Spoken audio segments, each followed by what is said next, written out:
Hello everyone, কি অবস্থা সবার?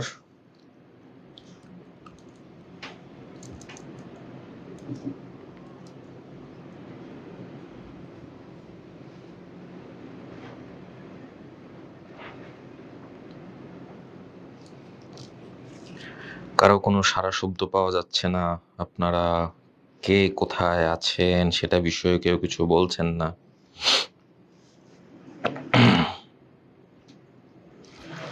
সবাই বোধহয় পড়াশোনা করতে অনেক ব্যস্ত।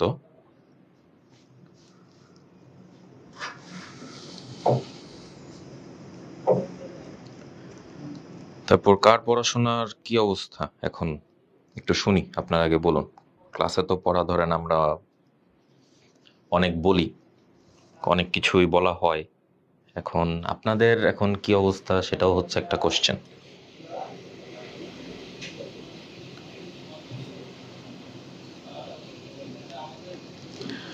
যাক, একজন রেসপন্স করেছেন। আসসালামু আলাইকুম, ফাহমিদা তামান্না। ফাহমিদা তামান্না কোথা থেকে বলছেন?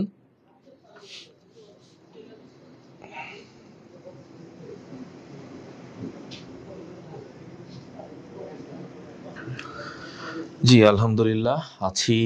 আশা করি আপনারা সবাই ভালো আছেন। আমিও আছি আলহামদুলিল্লাহ। আল্লাহ যেমন রেখেছেন, আমাদের সৃষ্টিকর্তা হিসাবে আমরা যেমন আছি, অবশ্যই আমাদের আলহামদুলিল্লাহ বলা উচিত। আশা করি ভবিষ্যতে আরও ভালো থাকবো। ফ্রম নওগাঁ।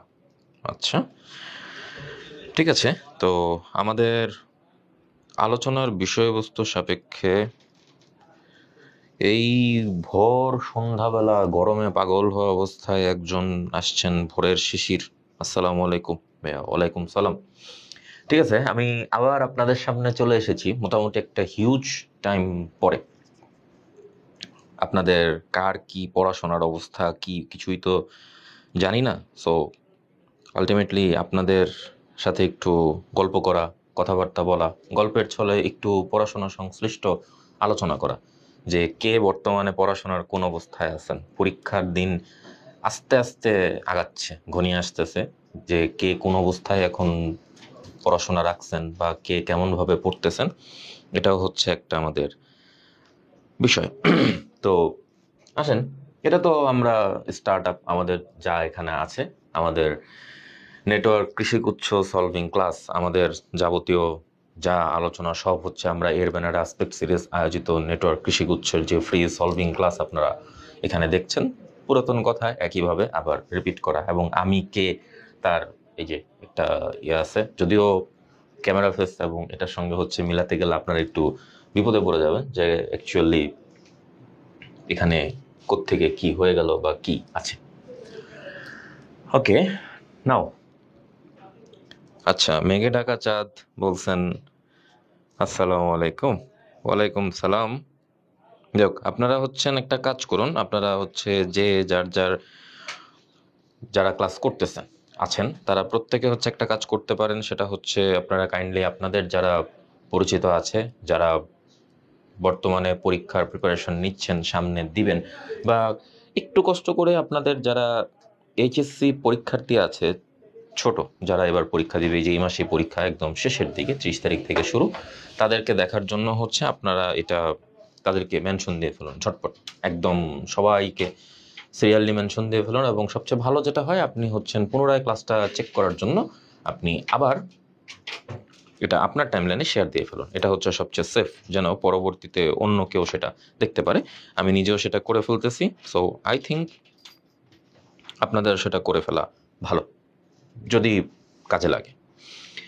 আমাদের কোশ্চেনে বলা হয়েছে, প্রশ্নটা আগে মনোযোগ দিয়ে আমরা শুনি।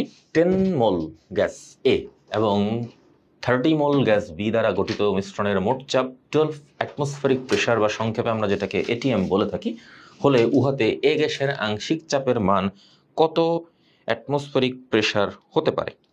বা আমাদের কি প্রশ্ন এখানে দিয়েছে। এবং কোশ্চেন এটা কবে এসেছে ভাইয়া? এসেছে ক্লাস 4 2022-23। আপনাদেরকে আমি আগেও বলেছি, এখনো বলছি, আমরা একটা কোশ্চেন সলভ করি মানে ব্যাপারটা এটা না, এটাই আপনারা এক্সামে গিয়ে পাবেন। আমরা কোশ্চেন সলভ করে আপনাকে বলে দেই যেন এই প্যাটার্ন বেসিসে আপনারা যদি কোশ্চেনগুলো পড়ে থাকেন। এবং আপনাদের যতটুকু আমার মনে আছে, আমি আপনাদেরকে পূর্বেও বলেছিলাম যে বেসিক্যালি আমাদের বেসিক নলেজ যত ভালো থাকবে, আমাদের জন্য প্রেজেন্টেশন দেওয়াটা হচ্ছে তত বেশি ভালো হবে। কেন? কারণ একটাই, সেটা হচ্ছে আমরা যখন এগুলোর কোশ্চেন সলভ করি তখন বেসিক্যালি আমরা পূর্বে যেগুলো পড়ে আসি তার থেকেই হচ্ছে আমাদের যা প্রশ্ন এখানে আসে। এখন বলতে পারেন যে এটার বেসিক কি? বেসিক হচ্ছে এটা ডাল্টনের আংশিক চাপ সূত্র থেকে আমরা আলোচনা করে এসেছিলাম।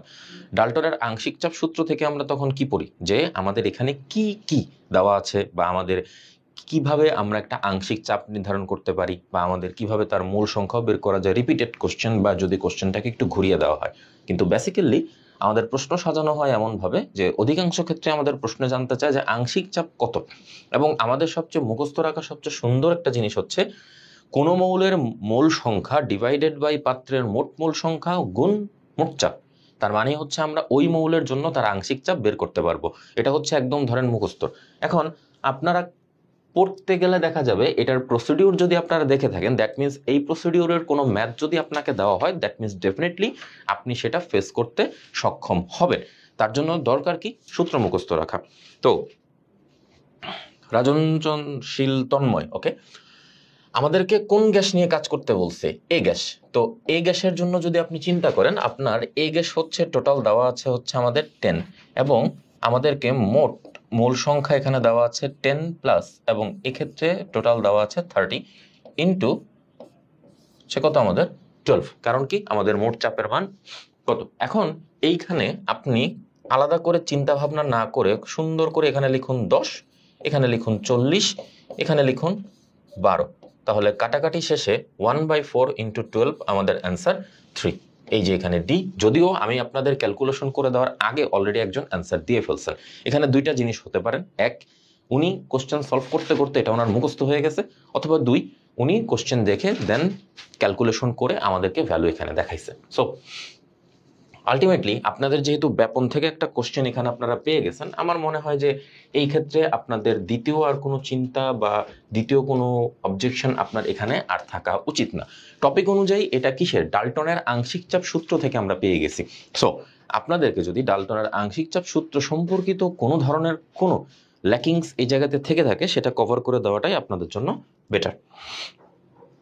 এখন আমরা যদি তার পরবর্তী প্রশ্নে চলে আসি, ডাল্টনের আংশিক চাপ সূত্রের পাশাপাশি এই অধ্যায়ে আরেকটা হিউজ ইম্পর্টেন্ট অ্যান্ড ভাস্ট একটা টপিক হচ্ছে আমাদের ব্যাপন সংক্রান্ত আলোচনা। এই যে এখন আপনি কোশ্চেন সলভ করেন পরে, আপনি যখন ব্যাপন পড়তে গিয়েছিলেন, আমার যতদূর মনে আছে আপনাদের ব্যাপন পড়ার সিস্টেম হচ্ছে r is proportional to 1/√d থেকে আপনারা শুরু করেন। এটা হচ্ছে আপনাদের পড়ার পদ্ধতি, এবং সেখান থেকে আপনি একটা ইকুয়েশন ডেভেলপ করেন, r1/r2 is equal √d2 divided by d1, এবং এটার সাথে সামঞ্জস্য রেখে আপনারা পরবর্তীতে তার আণবিক ভরের সঙ্গে সম্পর্কযুক্ত রেখে আপনারা আরেকটা সমীকরণ এখানে তৈরি করেন। এবং আণবিক ভর সাপেক্ষে আপনার এখানে সূত্র লেখার প্রয়োজন নাই। কেন? কারণ আপনার এখানে ব্যাপন হার সমান এই ক্যালকুলেশন করার জন্য আপনার আর এর কোনো ক্যালকুলেশন এখানে প্রয়োজন নাই। আপনারা কেন এই কথা বলতেছেন? এখানে বলা আছে কোনটার ব্যাপন হার সমান হবে, কথাটা বুঝছেন? যদি এমন হতো ছোট বড় কথা বলতেছে, অনুপাত বলতেছে, তাহলে আপনি এখানে সূত্র ব্যবহার করতে পারতেন, r1/r2 = √m2 divided by m1। But this time আমাদেরকে জিজ্ঞেস করছে তার ব্যাপন হার সমান কখন হবে। ব্যাপন হার সমান পাওয়ার জন্য আমাদের একমাত্র শর্ত হচ্ছে তার আণবিক ভরের মান যদি আমরা সমান দেখাতে পারি। এখন আপনাদের কষ্ট করে একটা কাজ করতে হবে, কোনটার ব্যাপন হার সমান সেটা আমাদের একটু কষ্ট করে দেখতে হবে। এখানে কার্বন ডাই অক্সাইডের জন্য তার আণবিক ভরের মান যদি আপনি চিন্তা করতে পারেন, তাহলে এখানে পাচ্ছেন আপনি 44, এটা আমাদের জন্য মুখস্থ। নাইট্রোজেনের জন্য তার পারমাণবিক ভর, নাইট্রোজেনের কত? 14, অক্সিজেন কত? 16, এবং 16 অক্সিজেন কয়টা আছে? 2টা। তাহলে 16 দুগুণে 32, 32 এবং 14 যদি একসঙ্গে আমি যোগ করি তাহলে এখানে চলে আসতেছে কত? 46। এটা আমাদের অ্যান্সার হবে না। কেন? এখানে আণবিক ভরের একটা পার্থক্য আছে। আবার আপনি এখানে আসেন, এই জায়গাতে কার্বন ডাইঅক্সাইডের জন্য আপনি আবার বলতেছেন 44, নাইট্রোজেনের জন্য এবার আপনি চিন্তা করেন এখানে আপনাকে কয়টা নাইট্রোজেন দেওয়া আছে? দুটো। নাইট্রোজেন হচ্ছে আমাদের পারমাণবিক ভর 14, দুটো নাইট্রোজেনের জন্য আপনি সেখানে বলতে পারতেছেন 28। নাও ফর অক্সিজেন কত বলবেন আপনি? 16। তাহলে 28 and 16 আপনার অ্যান্সার এখানে কত চলে আসতেছে? 44। যেহেতু আপনি দুটোর বেলাতেই তার আণবিক ভর সমান বলতে পারতেছেন, দ্যাট মিনস আপনি বলতে পারবেন তাদের ব্যাপন হারও কি হবে? সমান হবে। তার মানে হিসাবটা কি দাঁড়াচ্ছে? আণবিক ভরের মান যদি সমান হয় আমাদের ব্যাপন হার সমান, আণবিক ভরের মান যদি বেশি হয় আমাদের ব্যাপন হারের মানটা অটোমেটিক কি হবে? কমে যাবে। কেন? কারণ ব্যস্তানুপাতিক সম্পর্ক। আই থিঙ্ক আপনাদের এরপরে আর কোনো কোশ্চেন এখানে থাকার কথা না।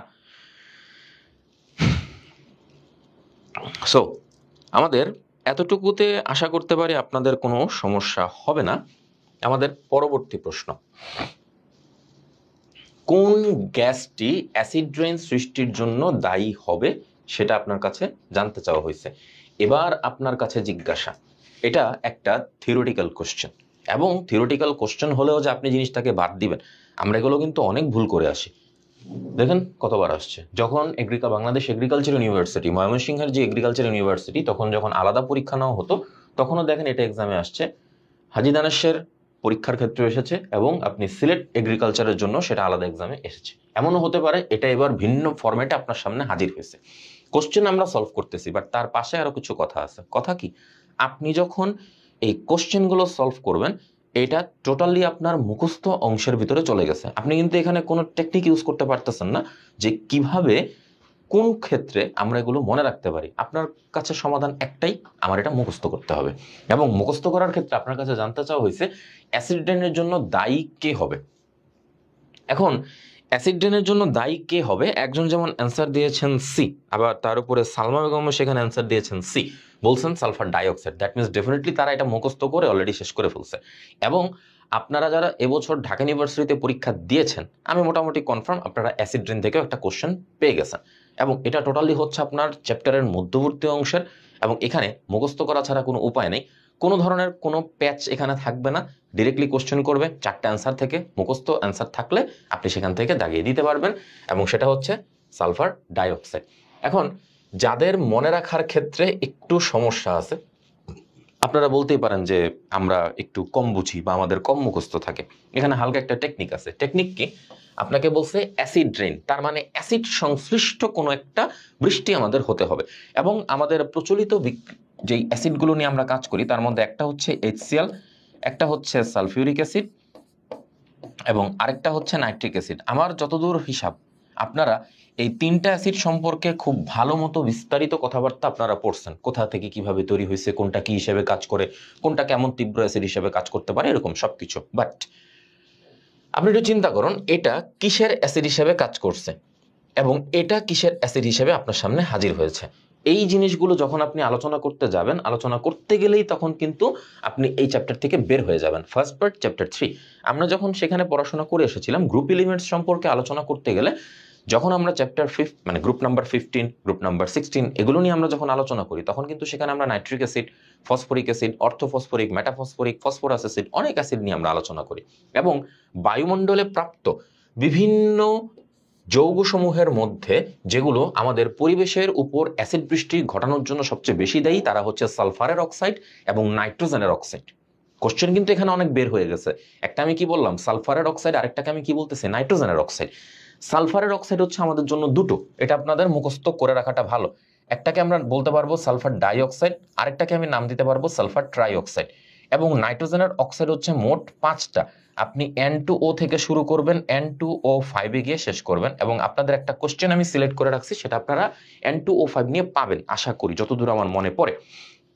তাহলে এই সালফারের মেইন উৎসটা কি? আমরা যে গাড়ি যানবাহন আমরা চলাফেরা করি, তাদের এক্সস্ট পাইপ দিয়ে যে আপনি কালো ধোঁয়াগুলো দেখেন বের হচ্ছে ক্রমাগত, এগুলো হচ্ছে আমাদের জ্বালানি পুড়ে পুড়ে বায়ু দূষণ ঘটাচ্ছে। বায়ু দূষণের মাত্রা কিন্তু এখন বর্তমানে অনেক বেশি পরিমাণ চলে গেছে, এবং এটার মেইন হচ্ছে আমাদের এই কালপ্রিটটাকে সালফার ডাইঅক্সাইড। সে অক্সিজেনের সঙ্গে অ্যাটাচড হবে, সালফার ট্রাইঅক্সাইড বানাবে, ভূস্তর থেকে সে আস্তে আস্তে উপরের দিকে উঠবে।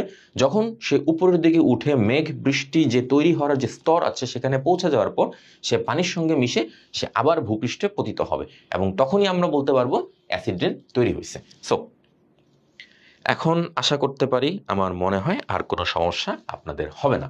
সালফার ডাইঅক্সাইড হচ্ছে আমাদের অ্যান্সার। এর মধ্যে সিএফসি, মিথেন বা কার্বন ডাইঅক্সাইড এগুলো নিয়ে অন্তত প্লিজ কেউ দাগাবেন না। আসুন আমাদের পরবর্তী প্রশ্নে। যেসব যৌগ প্রোটন দাতা এবং প্রোটন গ্রহীতা হিসেবে আচরণ করে তাদেরকে আমরা কি হিসেবে নাম দিব? এই হচ্ছে আমাদের কথা। নামগুলো একটু মানে দেখে কেমন কেমন জানি আমাদের লাগতেছে, তাই না? মানে পড়তে গেলে আমাদের কেমন লাগতেছে। এটার উচ্চারণ হচ্ছে অ্যামফোপ্রোটিক, এটার নাম হচ্ছে অ্যামফোটেরিক, এটা হচ্ছে ডাইপ্রোটিক, এখানে দেওয়া আছে প্রোটোফিলিক যৌগ। এখানে একটা ছোট সমস্যা আছে। 1 নম্বর সমস্যা, এই টার্মগুলো হচ্ছে আপনাকে বাংলায় উপস্থাপন করলে অনেকের জন্য কন্ডিশন ক্রিয়েট হয়ে যেত, ইংরেজিতে দেওয়ার কারণে আবার কারো কারোর জন্য কনফিউশন ক্রিয়েট হয়েছে। এখন আপনাকে অ্যাকচুয়ালি তারা জানতে চাইছে কি প্রোটন দাতা, সহজ ভাষায় না বলে তারা আপনাকে একটুখানি ঘুরিয়ে বলছে প্রোটন দাতা মানে কি, যারা H+ দান করে। প্রোটন কেন বলা হয়েছে? প্রোটন মানে হচ্ছে আমাদের H+। যখন আমরা বলতেছি প্রোটন গ্রহীতা, তার মানে তারা H+ অ্যাকসেপ্ট করতেছে। একবার দান করা হয়, আরেকবার অ্যাকসেপ্ট করা হয়, যাদেরকে বলা হয়েছে উভধর্মী যৌগ। এবং আমরা যখন মুখস্থ অংশটুকুর মধ্যে আসি, পানি বা অন্যান্য আরো কিছু আছে যারা হচ্ছে উভধর্মী যৌগ হিসেবে কাজ করতে পারে, ওটা হচ্ছে বাংলা। আর ইংরেজিতে বলা হয় এমফোটেরিক যৌগ বা এমফোটেরিক কম্পাউন্ড। এটা আপনাদের মুখস্থ না করা ছাড়া আসলে কোনো উপায় নেই, এটা হচ্ছে জাস্ট ইংলিশ টার্ম হিসেবে এই জায়গাতে বলে দেওয়া। সো আই থিঙ্ক আপনাদের এই জায়গাতে আর কোনো সমস্যা হবে না। হবে কি? আচ্ছা, কেউ কি এক্সাম্পল বলতে পারবেন যে এমফোটেরিক যৌগ হিসেবে কারা কাজ করতে পারে? এখন এমনও তো হতে পারে যে আপনাকে প্রশ্নটা এভাবে দিল যে নিম্নোক্ত কোনটি এমফোটেরিক যৌগ, আসতে পারে না? আপনাকে এমফোটেরিক যৌগের ডেফিনেশন যেহেতু জানতে চাইছে, তার মানে ডেফিনেটলি এমফোটেরিক যৌগ কি হতে পারে বা কারা, এটা ডেফিনেটলি আপনার কাছে জানতে চাবে। ওইটার টপিকও সামনে আসতেছে। আসেন, বজ্র বৃষ্টির সময় অতি উচ্চ তাপমাত্রায় নাইট্রোজেনের কোন অক্সাইড তৈরি হয়?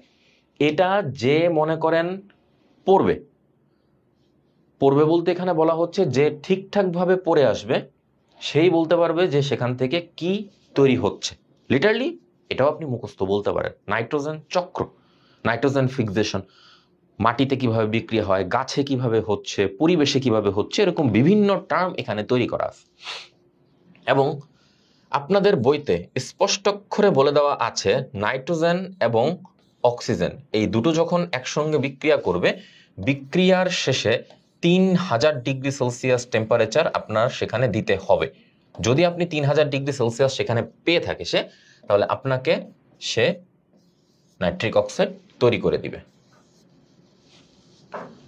তাহলে এবার আপনি দেখুন, এই নাইট্রিক অক্সাইড পরবর্তীতে অক্সিজেনের সঙ্গে বিক্রিয়া করে নাইট্রোজেন ডাই অক্সাইড আপনাকে তৈরি করে দিবে। বাট প্রিলিমিনারিতে আপনি কোন অক্সাইডটা এখানে পাচ্ছেন? ডেফিনেটলি NO বা নাইট্রিক অক্সাইড।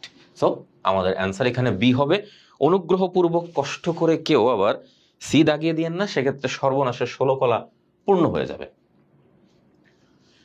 এটা আপনাদের জন্য খুব একটা সিম্পল কোশ্চেন, এটা আপনাদের সবার পারা উচিত আমার মনে হয়, আমার ধারণা। যদি না পারেন সেক্ষেত্রে আমার মনে হয় আপনাদেরকে একটু মাইল লাগানো উচিত। রাজনশীল তন্ময় যেমন রিজনশীল তন্ময় বলছেন HSO3। আপনি এখানে একটু চার্জটা দিতে ভুলে গেছেন, এখানে একটু চার্জ হবে, মানে এটা পজিটিভ আর নেগেটিভ। একজন বলছেন H2O, ওকে ফাইন, আরেকজন বলছেন HCO3-1, ওকে ঠিক আছে। বয়েল এবং চার্লসের সমন্বয়ে কোন সমীকরণ পাওয়া যায়? এটা হচ্ছে আপনার সিম্পলিয়েস্ট, মানে যত প্রকারে আপনি বলতে পারেন সেই কোশ্চেন। এটা যত প্রকারে আপনার পক্ষে বলা সম্ভব। কেন? কারণ বয়েলের সূত্র আপনারা যারা এই জায়গা পর্যন্ত আসছেন, আমার মনে হয় না যে বয়েলের সূত্র আর চার্লসের সূত্র আপনারা না পড়ে আসছেন। এখন বলতে পারেন এই কোশ্চেন সিলেক্ট করছেন কেন? তাহলে সিলেক্ট করার কারণ হচ্ছে কোশ্চেন কোত্থেকে আসবে আপনি তো জানেন না। পরে দেখা যাবে কি কঠিন প্রশ্ন পড়তে পড়তে এমন এক অবস্থায় গেছেন যে সহজ প্রশ্ন আপনি পড়া ভুলে গেছেন, আপনি পড়েনই নি, এবং সেটাই পরীক্ষার হলে ভুল করে দাগাই দিয়ে আসছেন। এই যে আপনারা যারা এখানে ক্লাস করতেছেন তাদের মধ্যে কিন্তু অনেকেই আছেন আপনারা যারা পরীক্ষা দিচ্ছেন, পরীক্ষা দেওয়ার পর আপনারা বাংলা ইংরেজি এটা মনে করার গুরুত্বই দেন নাই, মানে ফিজিক্স কেমিস্ট্রি ম্যাথ বায়োলজি পড়তে পড়তে এবং একটা টাইমে আপনার মনে হয় যে না আমার একটু আইসিটিও পড়তে হবে, কিন্তু বাংলার ইংরেজির প্রতি আপনার কিন্তু ততটা আগ্রহ অনেক সময় থাকে না। অ্যাজ এ রেজাল্ট তখন কি হয়ে গেছে, বাংলার ইংরেজির সময় আপনাদের একটুখানি টেনশন করতে হয়েছে যে আয় হায় এখন আমি কি দাগাবো বা কি করব।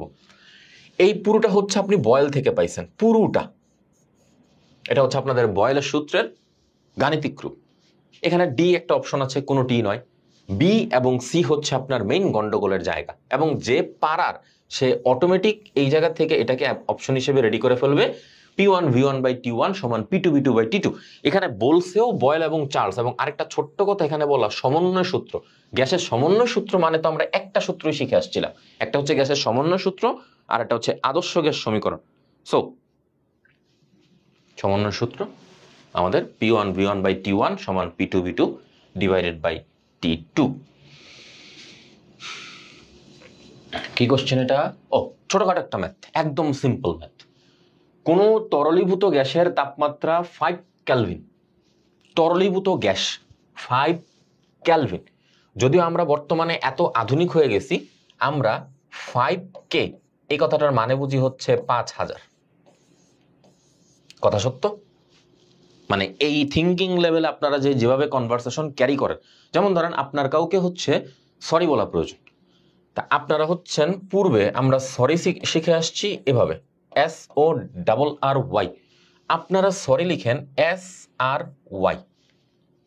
এই যে টার্ম আপনারা ছোট করতেছেন, বিকজ বানান আপনারা যখন লিখেন বিকজ আমাদেরকে ছোটবেলা থেকে শেখানো হয়েছে কারণ এর ইংরেজি যখন আমরা এরকম বিকজ হিসেবে লিখি, আপনারা হচ্ছেন এতটাই অ্যাডভান্স লেভেলে চলে গেছেন, আপনারা এখন BCZ সেখানে লিখে দেন।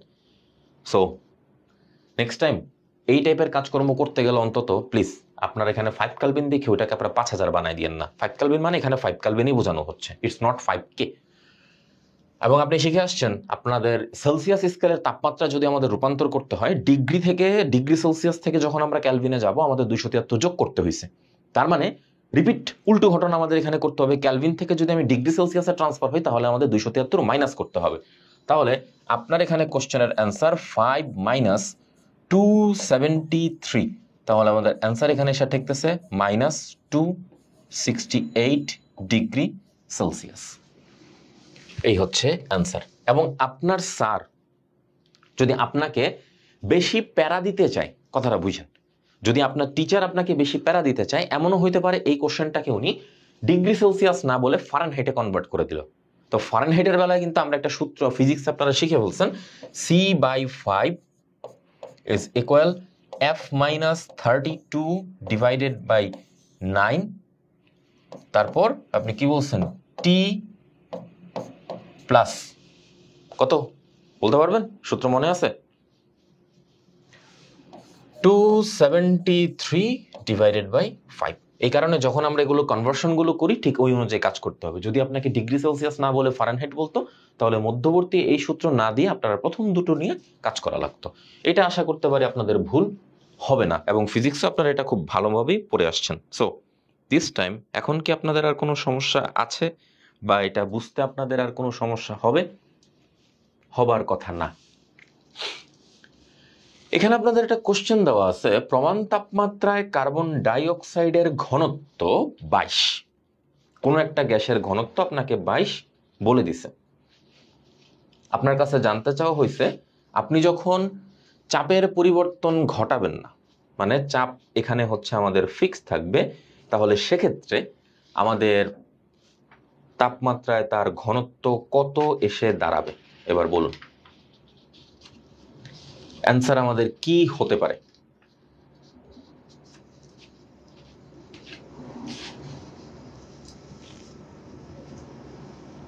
বলুন।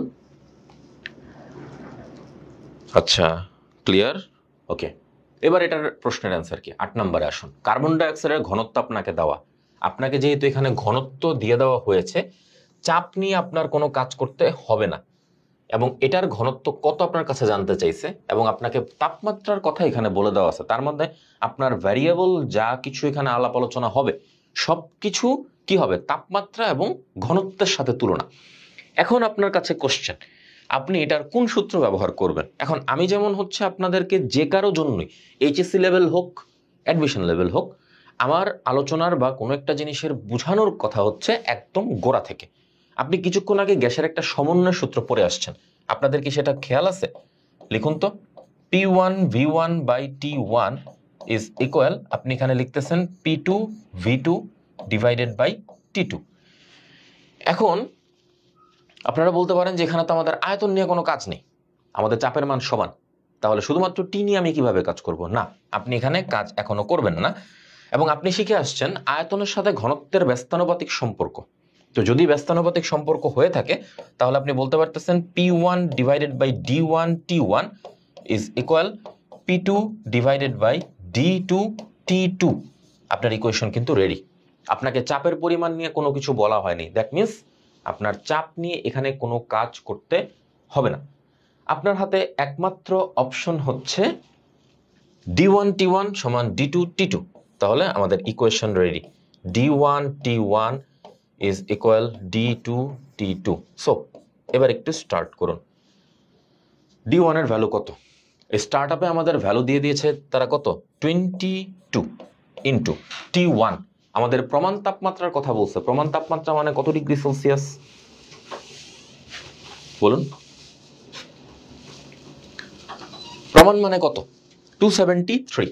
তো যদি আপনি 273, ডেফিনেটলি এটা ক্যালভিন, এবং D2 আপনাকে বের করতে বলছে, দ্যাট মিনস আপনি D2 আবার লিখলেন, এবং কত ডিগ্রি সেলসিয়াসে? 11, দ্যাট মিনস 284, এবং ক্যালকুলেশন করে যেটা আপনার অ্যান্সার আসবে। এই যে আমি আপনাকে প্রসিডিউরটা শিখাইলাম, এখন আপনারা মানে গ্র্যাজুয়ালি আমাকে বলা শুরু করবেন কি এই ক্যালকুলেশনটা করতে আমাদের অনেক সময় লাগবে। আমি আপনাদের কথা মেনে নিলাম, কিন্তু আপনার একটু কষ্ট করে দেখতে হবে আপনার এই কোশ্চেনটা কত সালে আসছে, অনেক আগে, এবং ক্যালকুলেটর ব্যবহার করতে দিত। তাহলে আপনি বলতে পারেন তাহলে ক্যালকুলেটর ছাড়া যদি আমি পরীক্ষা দিতে যাই তাহলে আমার কি হবে? শুনুন, এখন কোশ্চেন হচ্ছে আপনি যখন মানগুলো দেখতে যাবেন, এই যে মানগুলো অন্য কালারে সুইচ করি, অন্য কালারে সুইচ করে তারপরে দেখাই। এই যে আপনি এখানে 273 লিখছেন বা এখানে 284 লিখছেন, এগুলো দ্বারা কিন্তু ডিরেক্ট ক্যালকুলেশন হবে না।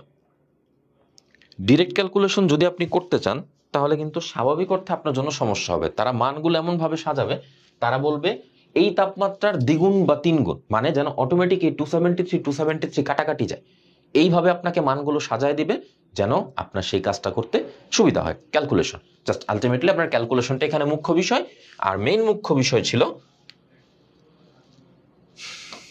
এই পুরোটা সূত্র, এটা কোত্থেকে আসছে। সো আই থিঙ্ক এখন আপনার আর এখানে সমস্যা হবে না। ক্লিয়ার সবার জন্য? আশা করতে পারি ক্লিয়ার। আসুন, 760 মিলিমিটার পারদচাপ, কোশ্চেন দেখার পরে কিন্তু মোটামুটি আপনাদের মাথা অলরেডি গরম হয়ে গেছে যে 760 মিলিমিটার চাপে যদি আবার এগুলো করতে চাই, যে এটা দেখে রেখেন এরকম বিপজ্জনক জায়গা থেকে আপনার কোশ্চেন আসার সম্ভাবনা কম, কিন্তু নেওয়ার কারণ কি, জাস্ট ইন কেস যদি আপনি পেয়ে যান, আপনার এতটুকু মাথায় রাখলেই হবে, আপনি সূত্র বসাইতে পারলেই দেখবেন কি ক্যালকুলেশন অটোমেটিক সামনে চলে আসছে। কেন? যেন কাটাকাটি করা যায় সহজভাবে, ওইভাবেই দেওয়া। 760 মিলিমিটার চাপে একটি বদ্ধ পাত্রে কোনো গ্যাসের তাপমাত্রা 27 ডিগ্রি সেলসিয়াস হতে 117 ডিগ্রি সেলসিয়াসে চলে গেল। তাহলে আপনি চিন্তা করুন, আপনাকে এখানে 27 ডিগ্রি সেলসিয়াস কথাটা বলে দেওয়া মানে কি 300 ক্যালভিন, আর আরেকটাতে আপনাকে বলছে 117 ডিগ্রি সেলসিয়াস, তার মানে সেটা হবে আমাদের 390 ক্যালভিন। ব্যাস হয়ে গেল। তাহলে পাত্রে গ্যাসের চাপ কতটুকু বৃদ্ধি হবে? আপনার জন্য সূত্র তো এই জায়গাতে রেডি, একদম সহজ সূত্র। সেটা কি? গ্যালুসাকের চাপীয় সূত্র। গ্যালুসাকের চাপীয় সূত্র থেকে আপনি শিখে আসছেন P1 ডিভাইডেড বাই T1 সমান P2 ডিভাইডেড বাই T2। এবং আপনার এখানে জিনিসগুলো লিখতে গেলে কষ্ট হবে একটাই, যে এই জায়গাতে ক্যালকুলেশনটা আপনার জন্য একটু কষ্টকর। তার পরিবর্তে আপনার মানটা যেমন দেওয়া থাকবে, এখানে যদি হয়ে থাকে 300, এখানে হয়তো আপনাকে দেওয়া থাকতো 600 কিংবা 900, যেন আপনার ক্যালকুলেশনটা তুলনামূলকভাবে সহজ হয়। কিন্তু সূত্র কিন্তু আর সহজ হবে না। সূত্র পূর্বে যা ছিল এখনো তাই আছে, এবং ইন ফিউচারে তাই থাকবে। আপনার কাজ হচ্ছে শুধুমাত্র সূত্রগুলো মুখস্থ রাখা। সূত্র মুখস্থ, ব্যাস আপনার টেনশন এখান থেকে এমনিতেই কম। তবে হ্যাঁ, যারা আপনারা এই বছর ঢাকা ইউনিভার্সিটি এক্সাম দিয়েছেন এবং আমার ক্লাস যারা করেছেন, তাদেরকে আমার একদম সুন্দরভাবে বলে দেওয়া ছিল যে আপনাদের এই চ্যাপ্টারে যখন আপনারা বোর্ড এক্সাম দিতেন, বোর্ড এক্সামে আপনার কোশ্চেন আসার সম্ভাবনা থাকতো অনেক বেশি, এবং কোশ্চেন আপনি পাইছেন কিভাবে? হয় আপনি ডাল্টন থেকে পাইছেন, অথবা ব্যাপন মানে ডাল্টনের আংশিক চাপ সূত্র কিংবা ব্যাপন, এই দুটোর কম্বিনেশনে আপনাকে প্রশ্ন দেওয়া হইতো। আবার অধ্যায়ের শুরুর দিকের অংশ ছিল, মানে গ্যাসীয় সূত্রাবলী অনেক গুরুত্বপূর্ণ এরকম কথা আমাদেরকে বুঝায় দেওয়া হয়েছে। কিন্তু আলটিমেটলি যখনই আপনি ইউনিভার্সিটির এক্সাম দিতে আসেন, তখন গ্যাসীয় সূত্রাবলী অটোমেটিক আপনার ইম্পর্টেন্স তালিকা থেকে একটু পেছনের দিকে চলে আসে। তার রিজন কি? রিজন হচ্ছে এত বড় ম্যাথমেটিক্যাল কোশ্চেনগুলো আমরা ক্যালকুলেটর ছাড়া অ্যান্সার করতে গেলে আমাদের জন্য অনেক বেশি পরিমাণ প্রবলেম ফেস করতে হয়। ফর দ্যাট তখনই তাদেরকে আমার বলে দেওয়া ছিল যে ঢাকা ইউনিভার্সিটির কোশ্চেনের জন্য এটা যতটুকু ইম্পর্টেন্ট, তার থেকে বেশি পরিমাণ ইম্পর্টেন্ট হচ্ছে চ্যাপ্টারের মধ্যবর্তী যে অংশগুলো আছে, অ্যাসিড ড্রেন, সিএফসি, ওজোন স্তর এবং কোশ্চেন অ্যাসিড ড্রেন থেকে আসছে। আমি ওই কথা বলতেছি না আপনাদের যে এখান থেকে কোশ্চেন হবে না, এটা বলার আমি অবশ্যই বলবো না। কোশ্চেন এনি প্লেস, এনি হয়, যে কোনো জায়গা থেকে আসতে পারে, কিন্তু এখান থেকে আসার সম্ভাবনা একটুখানি কম।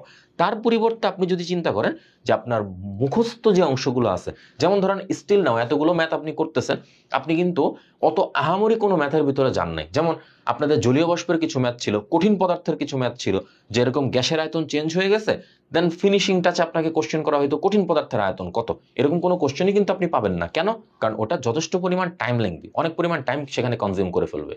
কিন্তু এই কোশ্চেনগুলোতে আপনার কোনো টাইম কনজিউম হচ্ছে না, জাস্ট আপনার প্র্যাকটিস থাকলেই আপনি অটোমেটিক তখন অ্যান্সারগুলো দিয়ে আসতে পারবেন। এবং কোশ্চেন যথেষ্ট আগে হয়েছে, কিন্তু তারপর আপনাকে সেট হিসেবে বা একটা প্যাটার্ন হিসেবে ধরে দেওয়ার জন্য এই কোশ্চেনটা এখানে সলভ করে দেওয়া। আই থিঙ্ক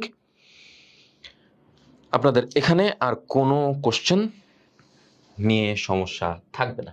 আসুন এবার চলে আসছি আমরা একটু ব্রড একটা কনসেপ্টে, যদিও বেশ কয়েকবার আসছে, ইদানিং কালে আসে নাই, বাট টপিক কিন্তু আমার সেম। সেটা কি? লুইস। আমরা এই লুইস যখন শিখতে যাব, তখন স্বাভাবিক অর্থেই আপনার কাছে জানতে চাওয়া হবে কি যে এটা কি, তাই না? এখন আপনি বলবেন যে লুইস অ্যাসিড মানে আমরা এখানে কি বুঝবো? স্বাভাবিক, আমার ওই যে কিছুক্ষণ আগে বললাম না যে আপনার রুট লেভেল, বেসিক লেভেল যত ভালো থাকবে, আপনি কোশ্চেন ধরতে পারবেন তত বেশি। আপনাকে যখন অ্যাসিড বলা হবে, কথাটা বুঝেন, যখন আপনাকে বলা হবে অ্যাসিড, আপনি অটোমেটিক চিন্তা করবেন কি যারা H+ আমাকে ডোনেট করতেছে, রাইট? এবং এই থিওরিটা আপনি কোত্থেকে শিখছেন? প্রথমে অ্যারেনিয়াসের মতবাদ, তারপর আপনি আসছেন ব্রনস্টেড-লাউরি মতবাদ। দুটো মতবাদ পড়ার পরে আপনার কাছে খুব ভালো লাগছে, খুব সহজভাবে বুঝতে পারছেন, একটু টার্ম বা বিভিন্ন তীর চিহ্নের মাধ্যমে আপনাকে পড়াইছে।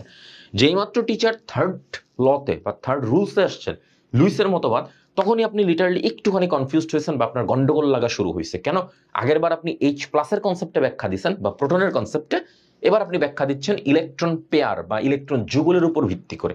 ইলেকট্রন যুগল যারা হচ্ছে দিতে পারবে তারা হবে ক্ষার, যারা নিবে তারা হবে acid.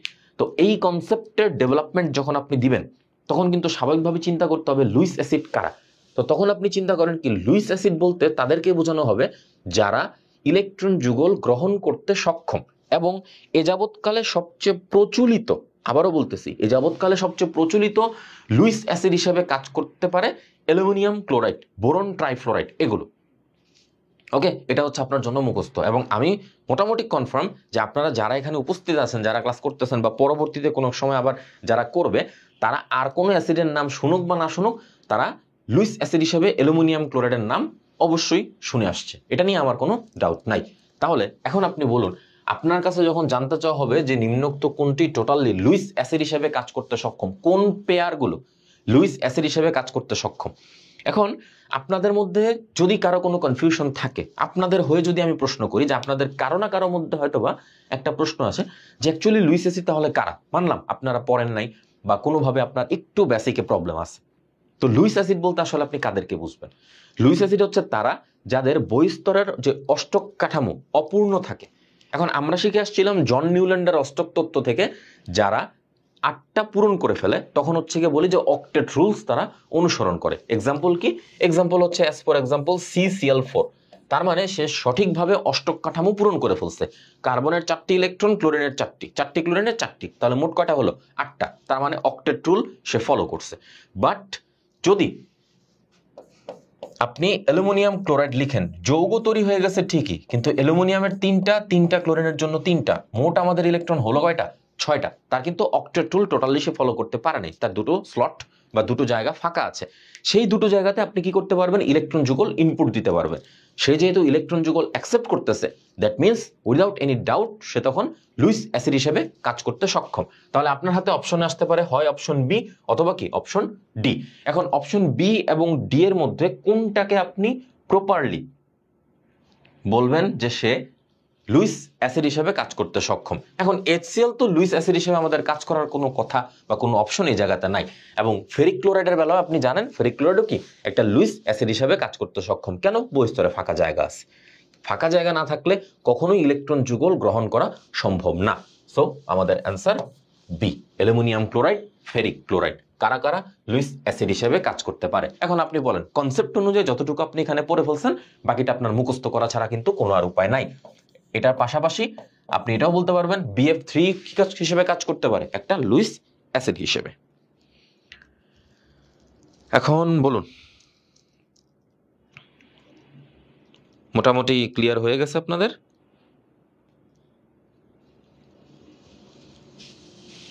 I think clear. Another one, অনেক আগে আসছে কিন্তু আমার নেওয়ার কারণ আছে, এটা খুব আমার পছন্দের একটা জিনিস, পছন্দের একটা প্রশ্ন।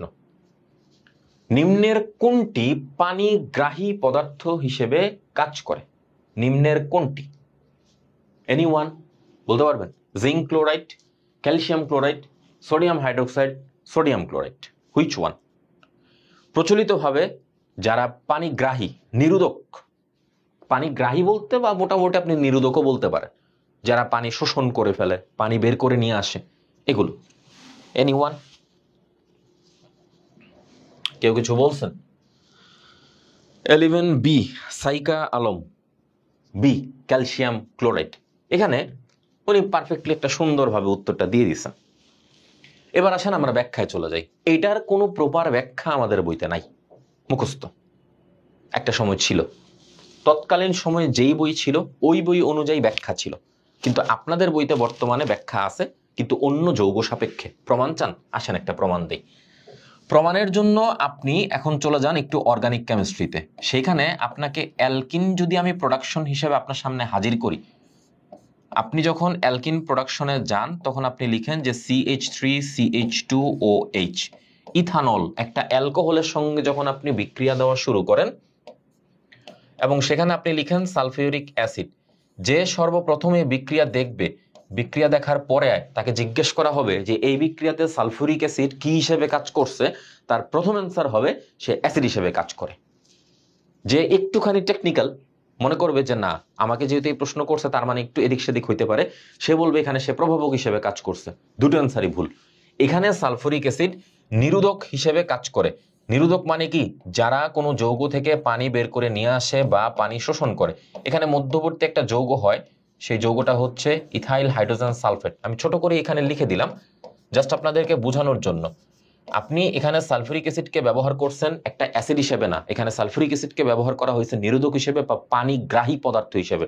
আপনি যেখানে অ্যান্সার ক্যালসিয়াম ক্লোরাইড বলছেন, এটা সপক্ষে কোনো বিক্রিয়া আপনার বইতে না থাকলেও এর সপক্ষে কিন্তু বিক্রিয়া অবশ্যই আছে। তার মানে আপনার ভাষ্যমতে সালফিউরিক অ্যাসিডও কি হইতে পারবে? একটা পানিগ্রাহী পদার্থ হিসেবে কাজ করতে পারে। এখন আপনি বলতে পারেন যে এত কথা বলার কারণ কি? কারণ একটাই, আপনার অপশনে ক্যালসিয়াম ক্লোরাইড না দিয়েতে এটাও দিতে পারতো, এটা না দিয়ে তো আপনাকে সে P2O5 ফসফরাস পেন্টক্সাইড আপনাকে দিতে পারতো, তখন আপনি কি করবেন? এগুলো সবগুলোই পানিগ্রাহী পদার্থ হিসেবে কাজ করে। এই যে আমি আপনাকে ফসফরাস P2O5 এখানে আপনাকে বলতেছি, এটা কি? ফসফরাসের একটা অক্সাইড। আপনি নাইট্রোজেনের অক্সাইড কয়টা পড়ছেন? 5টা।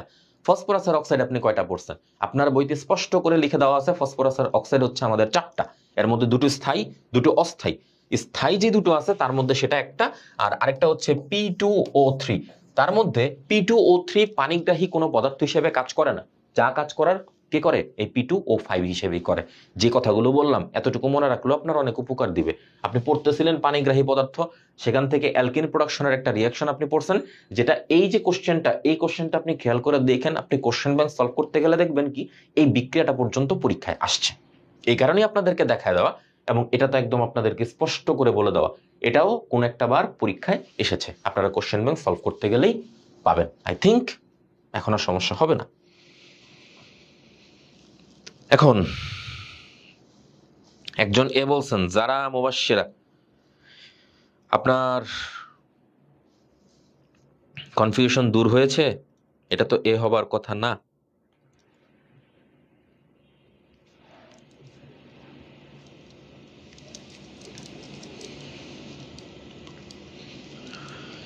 সো নেক্সট, আমাদের নেক্সট কোশ্চেনে আমরা চলে আসি। নেক্সট কোশ্চেনে আমাদেরকে বলা হয়েছে রক্তের হিমোগ্লোবিনের সঙ্গে জটিল যৌগ গঠন করে কোনটি? এইটা নিয়ে ভাই আপনি ওই যে বলে না যে কাটা ছেঁড়া কাহিনী কিছু করা, আপনার কোনো কাহিনী করাই এখানে সম্ভব না। আপনি এখানে কোনো কাহিনী করতে পারবেন না। আপনার এখানে কাহিনীর কোনো জায়গা নাই। লিটারালি হচ্ছে আপনার মুখস্থ আছে, আপনি দাগাইতে পারবেন। আপনার মুখস্থ নাই, আপনি কিচ্ছু করতে পারবেন না। আপনি জাস্ট নর্মালি এখানে ভাবেন ক্যালকুলেটিভ পোর্শনে, ক্যালকুলেশন করার জন্য ভ্যালু লাগে, মান দেওয়া থাকে। কোনো মান আছে? নাই। কিন্তু যার মাথায় হচ্ছে চিকনা বুদ্ধি, ওই যে বলে না যে অনেক চালাক, সে কিন্তু সবার আগে এই সি কাটা দিবে, এই ডি কাটা দিবে। কেন? কারণ আমরা আমাদের দৈনন্দিন জীবনে পড়াশোনার মধ্যে আমরা একটা জিনিস শিখে ফেলছি কি, কার্বন ডাইঅক্সাইড, কার্বন মনোক্সাইড মোটামুটি বিষাক্ত গ্যাসের তালিকায় পড়ে এদের তুলনায় বলছি। তার মানে আমার অ্যান্সার হয় এ হবে অথবা বি হবে, এটা আপনি মোটামুটি শিওর। তো যদি এ হয় বা বি হয়, ওই কোশ্চেন থেকে যদি আপনি অ্যান্সার এখানে দিতে আসেন, তাহলে সেক্ষেত্রে আপনার এই জায়গাতে তার অ্যান্সার কি দাঁড়াবে বলেন? রক্তের হিমোগ্লোবিনের সঙ্গে জটিল যৌগ গঠন করার ক্ষমতা কার আছে? আপনার ভাষ্যমতে কি হতে পারে বলেন? কার্বন মনোক্সাইড নাকি কার্বন ডাইঅক্সাইড? কিছুই তো বলেন না, সবার কথাই তো এখানে বন্ধ।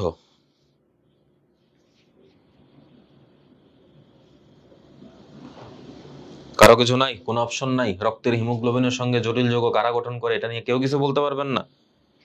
যারা মুবাশশিরা এ, 12B কার্বন মনোক্সাইড। এতক্ষণে কেন আবার বলছেন যারা মুবাশশিরা, আবার আপনি এ বলছেন? আপনি কি নিয়ত নিছেন যে সব হচ্ছে আপনি এইভাবেই গ্র্যাজুয়ালি বলতে থাকবেন, মানে এ বলবেন যতক্ষণ না পর্যন্ত এতে কোনো একটা অপশনের অ্যান্সার আমাদের হাতে আসে? এরকম ব্যাপার তো হওয়া উচিত না। যাই হোক, রক্তের হিমোগ্লোবিনের সঙ্গে জটিল যৌগ গঠন করার সক্ষমতা হচ্ছে কার্বন মনোক্সাইডের, নট কার্বন ডাইঅক্সাইড। মুখস্থ ছাড়া কোনো উপায় নেই।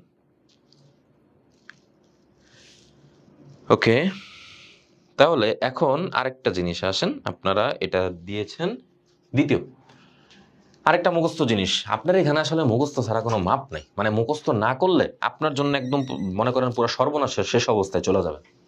আমাদের দেশে আর্সেনিকের গ্রহণযোগ্য মাত্রা কত? এটা হচ্ছে আপনার কাছে কোশ্চেন।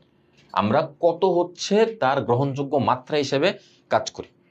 একটা হচ্ছে আমাদের 0.001, greater than 0.001, greater than 0.05 ppm, smaller than 0.05 ppm.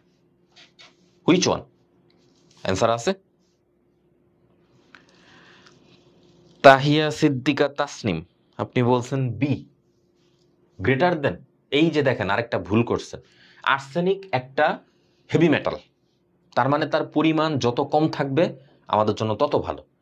কম, কথাটা বুঝেন, কম। তার মানে গ্রেটার দেন কোনো সাইন আমি এখানে ইউজ করতে পারবো না, আমার ইউজ করতে হবে লেস দেন সাইন। এটা greater than sign, this greater than sign. তার মানে কোনো ধরনের কোনো কনফিউশন ছাড়া বি এবং সি আপনি কেটে দেন, কোনো কথা নেই। গ্রেটার দেনের ধারে কাছেও যাওয়া যাবে না, আপনার যেতে হবে লেস দেনের কাছে। কোশ্চেনের মধ্যেই অনেক সময় হিন্টস দেওয়া থাকে, এই হিন্টস হচ্ছে সেটাই, আপনি কেন বেশি মান কালেক্ট করবেন। এখানে আপনার একটা 0.01 আছে, আরটা হচ্ছে আপনার স্মলার দেন 0.05 ppm আছে। তার দুটোর মধ্যে আপনার এই মানটা হচ্ছে বইয়ের মধ্যে একদম স্পষ্ট করে বলে দেওয়া যে 0.05 ppm এর একদম নিচে আমাদের ভ্যালুগুলো নিয়ে কাজ করতে হবে আর্সেনিকের জন্য। আচ্ছা, ইসমাইল হোসেন বলেছেন আসসালামু আলাইকুম স্যার, কেমন আছেন? জি স্যার, আলহামদুলিল্লাহ। আপনি ভালো আছেন? আমিও আছি, এই যে বাচ্চা কাচ্চাদের নিয়ে খুব ভালো সময় চলে যাচ্ছে। একটি অজানা গ্যাসের ব্যাপন হার, মজার কোশ্চেন, ক্যালকুলেটর ছাড়া করা যাবে। রিসেন্ট টাইমে না আসলেও 10 বছর আগে যারা এই কোশ্চেনে পরীক্ষা দিয়ে ইউনিভার্সিটিতে চান্স পেয়েছে, তারা অলরেডি পড়াশোনা শেষ করে, পোস্ট গ্রাজুয়েশন শেষ করে, চাকরি বাকরি করে অলরেডি মনে করেন ঘর সংসার করা শুরু করে ফেলছে। তাদের কোশ্চেনটা আপনারা এখন পড়তেছেন এবং যথেষ্ট সুন্দর একটা কোশ্চেন। একটি অজানা গ্যাসের ব্যাপন হার মিথেনের ব্যাপন হারের অর্ধেক।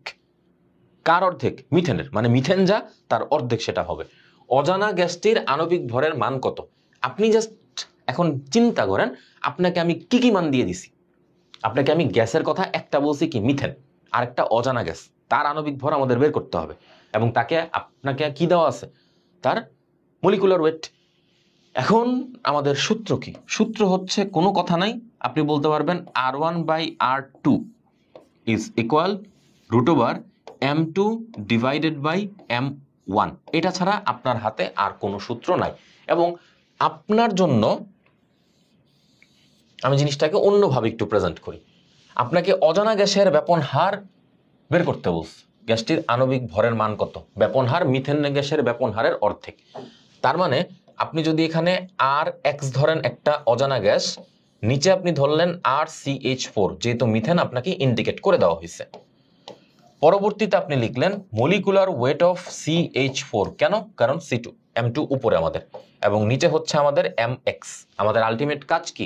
Mx এর ভ্যালুটা বের করা, এবং এটা আপনার বের করা গেলেই কিন্তু আলটিমেটলি আপনার ঝামেলা শেষ। এখন বলা হয়েছে অজানা গ্যাসের ব্যাপন হার মিথেন গ্যাসের বা মিথেনের ব্যাপন হারের অর্ধেক। তার মানে মিথেনের যদি হয় 1, তাহলে অজানা গ্যাসের হবে কত? তার অর্ধেক। এই যে মিথেনের ব্যাপন হারের অর্ধেক। তাহলে আমাদের আলটিমেটলি এই জায়গাতে Rx এর উপরে হচ্ছে আমাদের হাফ, নিচে হচ্ছে আমাদের 1। ক্যালকুলেশন করে মিথেনের জন্য আমরা বসায় দিচ্ছি 16, এখানে হচ্ছে আমাদের Mx। এবার আপনি প্রথমে বর্গ করবেন, 1/4 থেকে ওটা 4 হয়ে যাবে। তাহলে Mx এর ভ্যালু ক্যালকুলেশন করে আপনি ফাইনালি তার অ্যান্সার পাবেন Mx ইজ ইকুয়াল 64। কোথায় 64? 64। তাওহিদা তানভিন হৃদিতা আবার ভুল করছেন, দিয়েছেন আপনি 32। আপনার 32 দেওয়ার রিজন কি? আপনি যে এখানে রুট আছে, এই রুটটা কি আপনার বর্গ করতে হবে সরানোর জন্য? ফলাফলস্বরূপ এটা অটোমেটিক হয়ে যাবে 4। তাহলে 4 and 16 এটার মাল্টিপ্লিকেশনে কি জীবনেও 32 আসা পসিবল? আপনি তো ডিরেক্ট 16 and 2 মাল্টিপ্লাই করে ফেলছেন। ক্লিয়ার? কারো কোনো ক্যালকুলেশনে কোশ্চেন হয়েছে?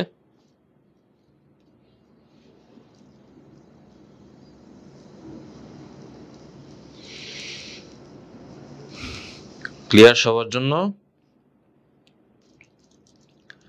আপনারা তো অনেক আজকে ভালো মানুষ হয়ে গেছেন, অতিরিক্ত কোনো কথা নাই, কি সুন্দর চুপচাপ ক্লাস করতেছেন। যাক, ভালো হইলেই ভালো। Another one, and this theory belongs to Bronsted-Lowry concept. Definitely কোনো মিস নাই এই জায়গাতে। H2SO4 plus H2O, HSO4 minus H3O plus, এতে সালফিউরিক অ্যাসিডের অনুবন্ধী ক্ষারককে হিসাব করে আপনি এখান থেকে একটা H+ ছেড়ে দিচ্ছেন, সেই H+ এর কাছে গেছে, গিয়ে সে হাইড্রোনিয়াম আয়ন তৈরি করছে। আপনার কাছে জানতে চাওয়া হয়েছে সালফিউরিক অ্যাসিডের অনুবন্ধী ক্ষারক কে। দ্যাট মিনস আপনি ছিলেন বা আছেন কোথায়? অ্যাসিডে। অ্যাসিড থেকে যেতে হবে আপনার কোথায়? ক্ষারে। অ্যাসিড থেকে ক্ষারে যাওয়ার কথা মানে হচ্ছে আপনি একটা H+ ছেড়ে দেওয়ার পরে তার যে অবস্থা। তাহলে H+ যদি আপনি ছেড়ে দেন, ছেড়ে দেওয়ার পরে তার অবস্থানটা কি দাঁড়াবে? কেবলমাত্র HSO4 মাইনাস না, এটা ছাড়া তো আর কোনো কিছু হওয়ার কোনো সম্ভাবনা নাই। সো আলটিমেটলি আপনার অ্যান্সার এটা। এবং আপনি মনে রাখার সুবিধার্থে একটা কাজ করতে পারেন, এই যে আপনি এখানে অ্যাসিড লিখছেন, আপনি একটা তীর চিহ্ন দেন, এখানে আরেকটা তীর চিহ্ন দেন, উভমুখী চিহ্ন। যদি আপনি অ্যাসিড থেকে ক্ষারে যেতে চান, তাহলে আপনি একটা H+ ছেড়ে দিবেন। যদি আপনি ক্ষার থেকে অ্যাসিডে আসতে চান, তাহলে আপনি H+ অ্যাকসেপ্ট করবেন। পুরোটা জিনিস আপনি মাথায় ঢুকিয়ে ফেলুন। এর পুরোটা হচ্ছে আপনার ব্রনস্টেড-লাউরি কনসেপ্টে আপনাকে অ্যাসিড থেকে ক্ষার বের করতে বলো, ক্ষার থেকে অনুবন্ধী অ্যাসিড বের করতে বলো, যেটা মনে চায় সেটা আপনাকে বের করতে বলো। জাস্ট অ্যাসিড থেকে ক্ষার, ক্ষার থেকে অ্যাসিড। আপনার রুলস জাস্ট এটা, এটা ছাড়া আর কোনো কিছু আপনার ব্যবহার করতে হবে না। ওকে, ফাইন। অ্যামোনিয়া যৌগের অনুবন্ধী অম্ল কোনটি? ওকে, ফাইন। এবার আমি আর আপনাদের বলবো না, এবার আপনারা কাইন্ডলি একটুখানি আনসার দিন যারা এখানে উপস্থিত আছেন। অ্যামোনিয়া যৌগের অনুবন্ধী অম্ল হিসেবে কে কাজ করবে? অ্যামোনিয়া যৌগের অনুবন্ধী অম্ল হিসেবে কে কাজ করবে? আপনি মাত্র কি শিখছেন? অ্যাসিড থেকে ক্ষারে যাবেন, H+ ছেড়ে দিবেন, ক্ষার থেকে অ্যাসিডে আসবেন, H+ অ্যাকসেপ্ট করবেন। তার মানে অনুবন্ধী অম্ল জানতে চাইছে, দ্যাট মিনস অ্যামোনিয়া একটা ক্ষার, এবং আপনি নিজেও জানেন কি অ্যামোনিয়া একটা ক্ষার হিসেবেই কাজ করে, তাহলে তার সাথে একটা H+ আমাদের অ্যাড করে দিতে হবে, অ্যামোনিয়াম প্লাস। দেখুন অ্যামোনিয়াম প্লাস কোথায় আছে, সি, এটা। হে মুশফিকুর রহমান, আপনি এ বলছেন কেন? মেজবাউদ্দিন সৈকত বলতেছেন সি সি সি, মানে আপনি কি অ্যান্সার সি বললেন নাকি সি সি সি বললেন? আমি তো কনফিউজড।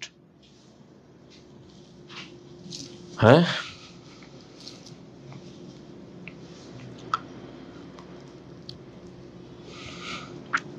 আচ্ছা, আপনি আবার সৈকত সাহেব আবার সালাম দিছেন না? না না, সরি, আপনাকে সরি বলতে তো বলিনি। আপনার প্রবলেম বা আপনার কোশ্চেনের যদি কনফিউশন ক্লিয়ার হয়ে থাকে, দ্যাটস ওকে, ফাইন। আপনার তো এখানে সরি বলতে হবে না, সরি কেন বলেন? একটি 5 লিটার, মানে তার ভলিউম মিন করা হয়েছে, বেলুনকে 25 থেকে 50 ডিগ্রিতে আপনি কনভার্ট করে ফেলছেন। নতুন আয়তন কত হবে? সিম্পলের উপরে সিম্পল। এটা কোন সূত্র? চার্লস, বা অনেকে আবার গ্যালুসাকের সূত্রও বলে। এটা গ্যালুসাক চার্লস দুইজনেই এই সূত্রটা দ্বারা কাজ করছেন, এটা নিয়ে কোনো প্রবলেম নাই।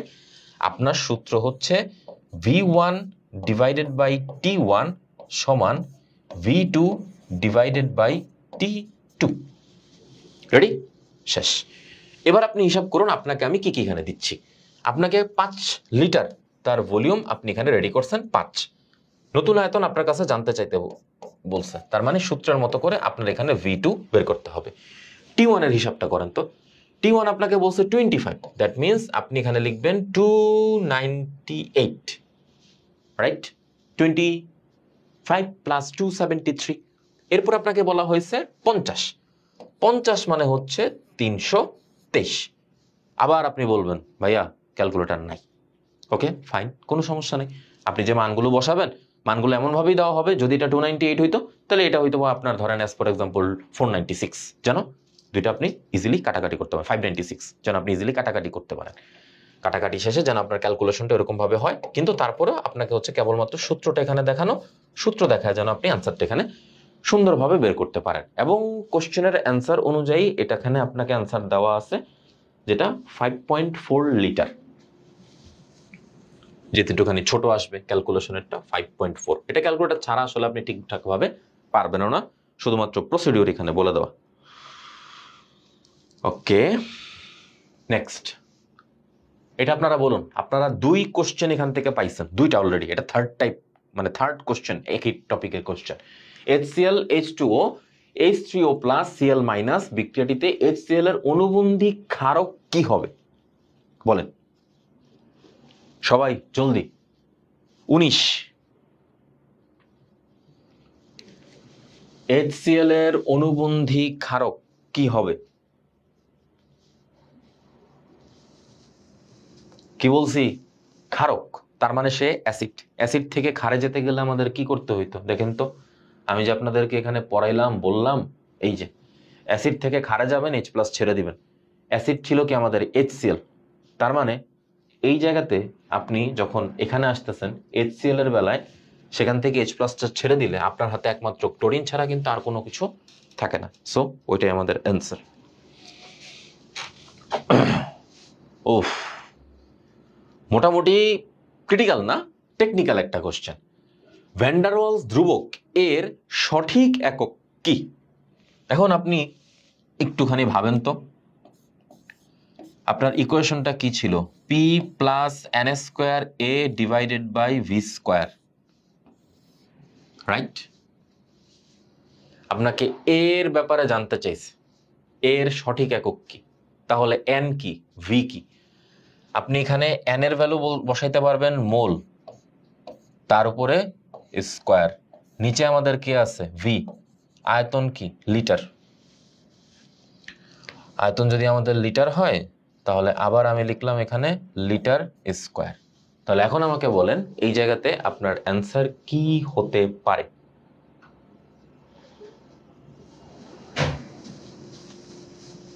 বলেন, কোনো আইডিয়া? No idea. এইখানে আমাদের পি এর একক হিসেবে আছে কি? অ্যাটমসফিয়ার। এখানে পি আমাদের কয়টা আছে? একটা। যেহেতু ভি নিচে, তার মানে ভি উপরে উঠে যাবে, অ্যাটমসফিয়ারের জায়গাতেই থাকবে, এবং অপোজিট ডিরেকশনে যখন আমাদের এখানে মোল আছে সেখান থেকে আমাদের যা কাজকর্ম করতে হবে। এবং একক হিসেবে আপনি এখানে বলতে পারবেন atmosphere litre square mole to the power -2। Patuakhali বিজ্ঞান ও প্রযুক্তি বিশ্ববিদ্যালয়ে আসা কোশ্চেনের অনেক আগের, কিন্তু এটা যথেষ্ট পরিমাণ সুন্দর একটা প্রশ্ন হিসেবে আমাদের সামনে আসছিল। অ্যাটমসফিয়ার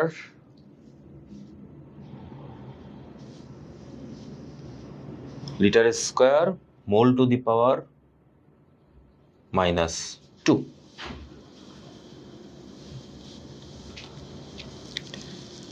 ওকে, নেক্সট।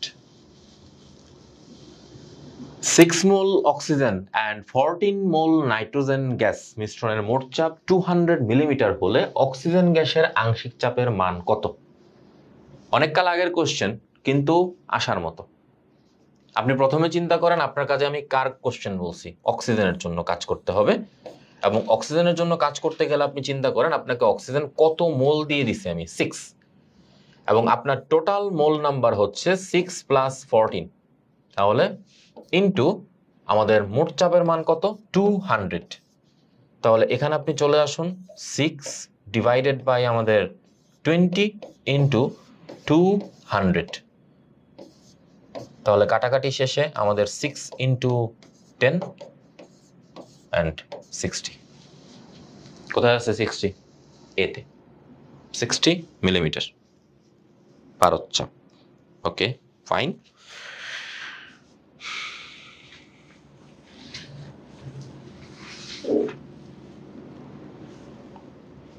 HPO3 এর অনুবন্ধী ক্ষার কোনটি? বলেন। HPO342- এর অনুবন্ধী ক্ষার হিসেবে কে কাজ করবে? আবার আপনার কাছে ক্ষার জানতে চাইছি, দ্যাট মিন্স এটা একটা অ্যাসিড। আপনি যদি HPO4 2- এই কথা বলে থাকেন, আপনি একটা H+ এখান থেকে ছেড়ে দিবেন। ছেড়ে দেওয়ার পর আপনার হাতে একমাত্র অপশন হিসেবে PO4 3- রেডি থাকবে। PO4 3- here, this.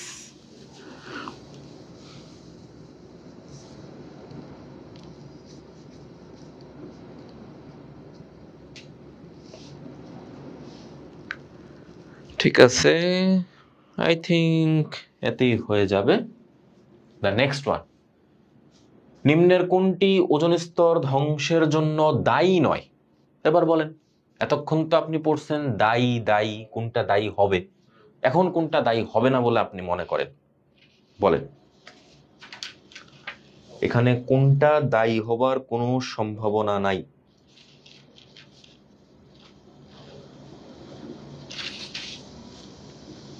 ওজোন স্তর ধ্বংসের জন্য ইউভি রেডিয়েশন ঠেকায়, তার মানে ইউভি রেডিয়েশন কিছু না কিছু হলেও ক্ষতি করে। CFC12, শুধুমাত্র CFC12 না, CFC12, 13, 14, 114 যাবতীয় যতগুলো আছে সবগুলো ওজোন স্তর ক্ষতি করে। পরবর্তীতে ক্লোরিন, এটা তো অবশ্যই ওজোন স্তর ধ্বংসের জন্য দায়ী। আমাদের হাতে একমাত্র অপশন হচ্ছে কার্বন মনোক্সাইড। এই কার্বন মনোক্সাইডই আমাদের ওজোন স্তরে কোনো অ্যাটাক করতে পারে না। সো আমাদের অ্যান্সার কার্বন মনোক্সাইড।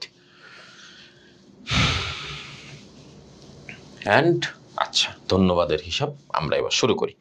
আপনাদেরকে যা যা কিছু এখান থেকে বলে দিলাম তার হাতে গোনা কয়েকটা জিনিস বাদে প্রতিটা জিনিসই ছিল হচ্ছে আমাদের থিওরিটিক্যাল কোশ্চেন থেকে।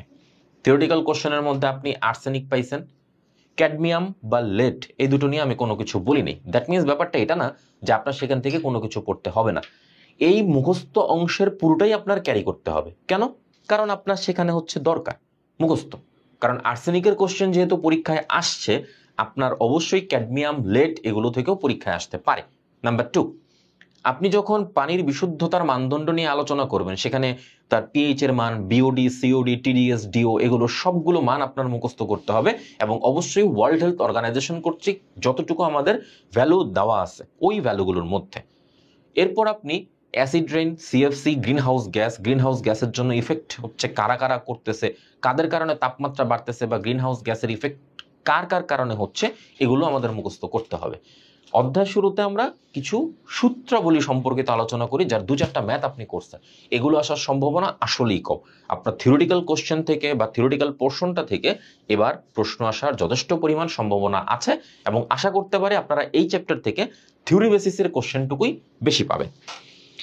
এখন আপনাদের কাছে জিজ্ঞাসা, আপনারা কতটুকু কি বুঝলেন না বুঝলেন, বা আপনাদের কোনো আলাপ আছে কিনা।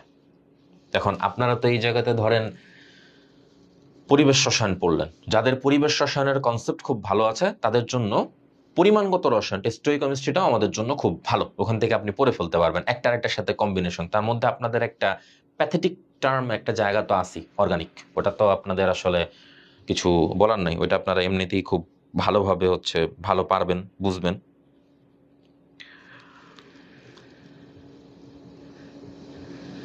আচ্ছা, মোহাম্মদ ইকবাল ইসলাম মুজাহিদ বলছেন আজ প্রথম ক্লাস করলাম। ঠিক আছে ভাই, ধন্যবাদ। আপনাদের ক্লাস ভালো লাগলেই আলহামদুলিল্লাহ, আমরা অ্যাসপেক্ট পরিবার থেকে আমরা অবশ্যই মানে আলহামদুলিল্লাহ বলবো যে আমাদের চেষ্টাটুকুতে আপনারা যদি ভালো কিছু একটা পড়ে আসতে পারেন। যেমন আমরা এখানে কত 20-22টা হচ্ছে কোশ্চেন সলভ করছি।